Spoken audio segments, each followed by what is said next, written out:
តម្លៃថ្មីផលិតនៅប្រទេសកម្ពុជាដោយប្រជាជនកម្ពុជាតម្លៃថ្មីនេះត្រឹមតែ$38,900តែប៉ុណ្ណោះ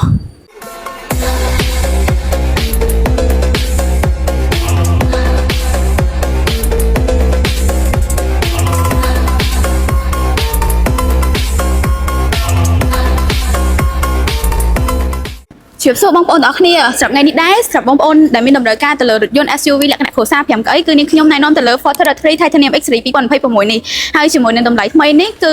option នៅដដែលបងប្អូនទាំងអស់គ្នាទំនើបស៊ីវិល័យសម្រាប់បងប្អូនទាំងអស់គ្នាប្រើប្រាស់ប្រចាំថ្ងៃហើយមួយទៀតដែរសម្រាប់បងប្អូនទាំងអស់គ្នាត្រូវការសិក្សាបង់រំលោះយើងអាចសិក្សាបង់រំលោះរហូតដល់25ខេត្តក្រុងហើយជាមួយនឹងអត្រាការប្រាក់ពិសេសត្រឹមតែ0.66%ក្នុងមួយខែតែប៉ុណ្ណោះហើយសម្រាប់ការបង់ប្រចាំខែវិញគឺ